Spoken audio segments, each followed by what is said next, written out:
அரசுடைய கவனத்துக்கு கொண்டு வர இதெல்லாம் ஒரு வாரத்தில் நடந்தது. நீங்கள் சென்ற வாரமே டைம் கொடுத்துருந்தீங்கன்னா இதெல்லாம் சொல்ல வேண்டிய அவசியம் ஏற்பட்டிருக்காது.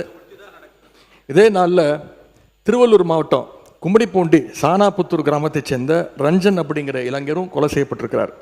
இப்படி கொலைகள் மட்டுமல்ல, பாலியல் வன்கொடுமை சம்பவங்களும் எக்கச்சக்கமாக சென்ற ஒரு வாரத்தில் மட்டும் நடந்திருக்கு.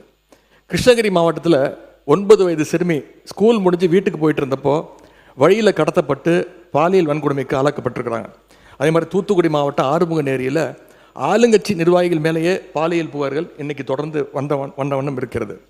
அந்த மாவட்டத்தில் ஆளுங்கட்சி நிர்வாகிகள் மேலே வர்ற 2வது பாலியல் குற்றச்சாட்டு இது. ராணிப்பேட்டையில் ஆளுங்கட்சியினுடைய மாவட்ட செயலாளர் திரு விஜயமோகன் மேலே ஒரு பெண் பாலியல் குற்றச்சாட்டு சொல்லியிருக்கிறாங்க. 100 நாள் சாதனைன்னு இந்த அரசு பெருமை பேசுகிற இதே நேரத்தில் தமிழ்நாட்டில் சட்டம் ஒழுங்கு இந்த 100 நாளில் எந்த அளவுக்கு மோசமாக இருக்குது அப்படிங்கிறதும் இந்த சம்பவங்களே சாட்சி. இது மாதிரியான சம்பவங்கள் தொடராமல் இருக்க இந்த அரசு என்னென்ன நடவடிக்கை எடுக்க போகுது? மிக முக்கியமாக பள்ளி கல்லூரிகளில் வன்முறைக்கு எதிராகவும் ஒழுக்கத்தை வளர்த்தெடுக்கவும் கவுன்சிலிங் வகுப்புகளை நடத்த வேண்டும்னு இந்த அரசை கேட்டுக்கொள்கின்றோம். போதைக்கு எதிரான தொடர் விழிப்புணர்வை ஏற்படுத்தணும்.